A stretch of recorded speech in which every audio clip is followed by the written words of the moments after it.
Good evening students, कैसे हैं आप। तो आज के के सेशन के अंदर कल हम एक नेक्स्ट टॉपिक हम पढ़ेंगे।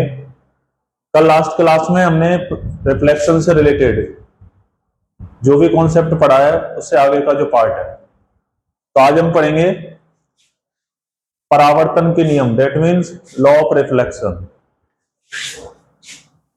लॉ ऑफ रिफ्लेक्शन,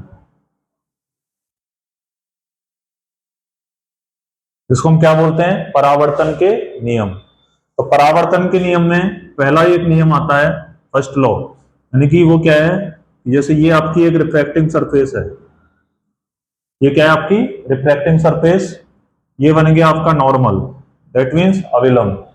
अब कोई भी रे ऑफ लाइट जब यहाँ पे इंसिडेंट होती है तो ये से अपने जिस मीडियम से आती है उसी मीडियम में बाउंसिंग बैक होती है, और ये मैंने बताया था कि ये एंगल आई होता है और ये एंगल आपका आर होता है, यानी कि इसको हम एंगल ऑफ इंसिडेंस आपतन कोण बोलते हैं, इसको हम एंगल ऑफ रिफ्लेक्शन यानी कि परावर्तन कोण बोलते हैं।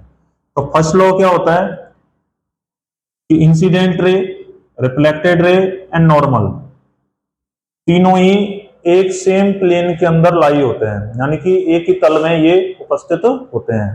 ठीक है, ये वाला पॉइंट, जब ये लाइट यहाँ पे इंसिडेंट होती है और यहाँ से ये बाउंसिंग बैक होती है तो ये तीनों इसमें क्या होते हैं, एक ही प्लेन के अंदर क्या होते हैं, ये लाई करते हैं, एक ही तल में ये उपस्थित होते हैं।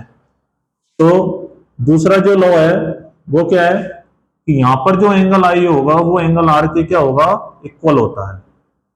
Angle I equal to angle R, यानी कि एंगल ऑफ इंसिडेंस यानी कि आपतन कोण एंगल ऑफ रिफ्लेक्शन के क्या होता है, हमेशा इक्वल होता है। आपतन कोण का मान परावर्तन कोण के हमेशा क्या होता है, बराबर होता है। तो ये आपके टू लॉ हैं, यानी कि परावर्तन के नियम हैं, तो इनको आपको याद रखना है, इन दोनों में से क्वेश्चन आते हैं। इसके बाद इसमें नेक्स्ट जो टॉपिक आता है वो क्या आता है, वो आता है मिरर के बारे में। मिरर, मिरर को हम बोलते हैं दर्पण। मिरर को क्या बोलते हैं, दर्पण। जैसे कि घरों में जो भी मिरर यूज होता है वो एक प्लेन मिरर की फॉर्म में होता है, इसकी फॉर्म में होता है प्लेन मिरर। तो प्लेन मिरर में जो सपोज ये एक रेक्टेंगुलर सीट है, ग्लास से बनी हुई, कांच से बनी हुई, अगर इसके वन सरफेस पर हम रिफ्लेक्टिंग सरफेस से रिलेटेड क्या कर दें, कोई किसी भी मटेरियल की कोटिंग कर देते हैं, यानी कि उसकी पॉलिश कर दी जाए, तो ये आपका क्या बन जाएगा, एक प्लेन मिरर बन जाएगा। प्लेन मिरर का मतलब होता है समतल दर्पण। क्या होता है ये, समतल दर्पण। तो इसको हम बोलेंगे समतल दर्पण। ठीक है, तो ये डिपेंड करता है कि कोटिंग आपने कौन सी सरफेस पे की है, जिस पे आप पॉलिश करते हैं, कोटिंग करते हैं, वो वाला सरफेस तो आपका पॉलिश सरफेस होगा, क्योंकि दूसरा वाला सरफेस आपका कौन सा होगा, रिफ्लेक्टिंग सरफेस, जहां से किरणें परावर्तित होती हैं, रिफ्लेक्ट होती हैं और हमें इमेज हमारी सामने दिखाई देती है। ठीक है, तो ये भी एक मिरर का पार्ट है। ऐसे ही एक होता है आपका स्फेरिकल मिरर। कौन सा मिरर होता है, स्फेरिकल मिरर। स्फेरिकल मिरर को हम क्या बोलते हैं, स्फेरिकल मिरर को हम बोलते हैं गोलीय दर्पण। हिंदी में क्या बोलेंगे इसको, गोलीय दर्पण। ठीक है, अब स्फेरिकल मिरर को हम कैसे बनाते हैं, जैसे सपोज यही एक रेक्टेंगुलर सीट है, अब इसको एक सर्कल की फॉर्म में यहां से हमने कट कर लिया, ऐसे ऐसे कर लिया, तो इसका ये सर्कल बन जाएगा, एक स्फीयर बन जाएगा, ये स्फीयर हो गया ना। अब स्फीयर का ये हो गया सेंटर पॉइंट।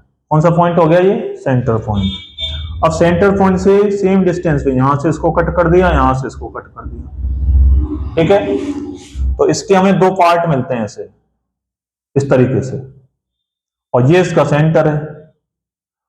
अगर आप अंदर वाली सरफेस पे पॉलिश करते हो तो बाहर वाला आपका क्या होगा, आउटर सरफेस क्या रिप्रेजेंट करेगा, रिफ्लेक्टिंग सरफेस। कौन सा, रिफ्लेक्टिंग सरफेस, ये रिफ्लेक्टिंग सरफेस होगा। ठीक है, यानी कि परावर्तक पृष्ठ जिसे हम बोलते हैं। और बनने वाला जो मिरर होगा उसको हम बोलेंगे कॉन्वेक्स मिरर। कौन सा बोलेंगे, कॉन्वेक्स मिरर, यानी कि उत्तल दर्पण। क्या बोलेंगे इसको, उत्तल दर्पण।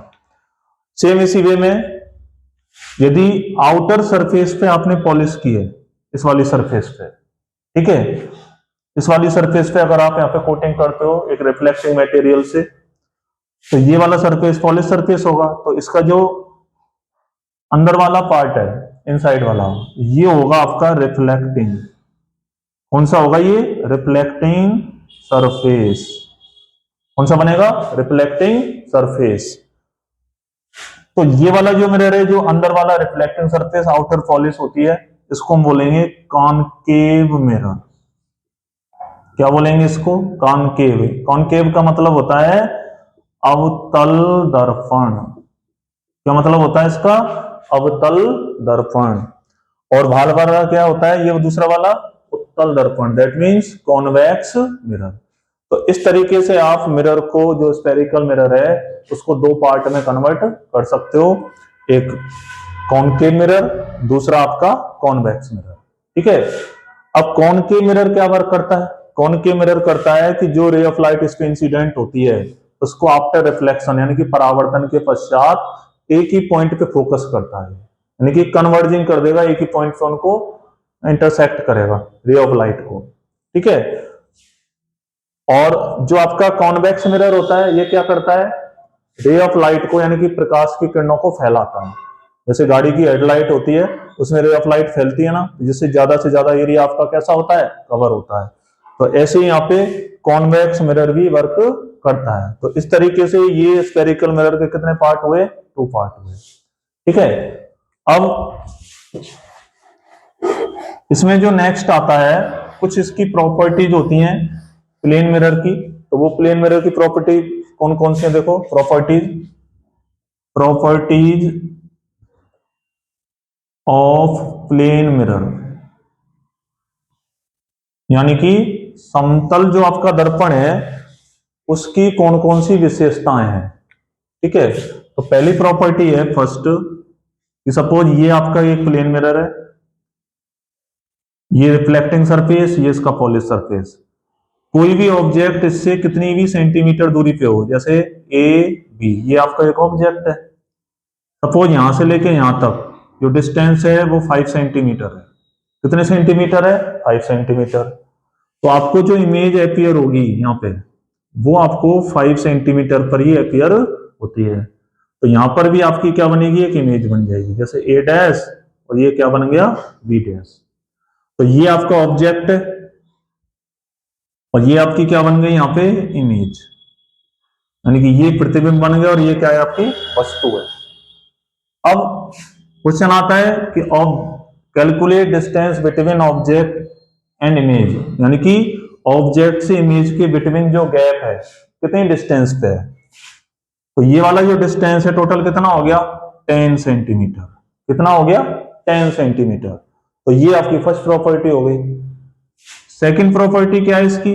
सेकंड प्रॉपर्टी ये है कि प्लेन मिरर से, ये आपका प्लेन मिरर हो गया, ठीक है, इस मिरर से जितनी हाइट आपके ऑब्जेक्ट की होगी, जितना हाइट में ऑब्जेक्ट दिखाई देगा, उतना ही हाइट आपको इमेज का भी दिखाई देता है, उसमें कोई भी चेंजेस नहीं होता।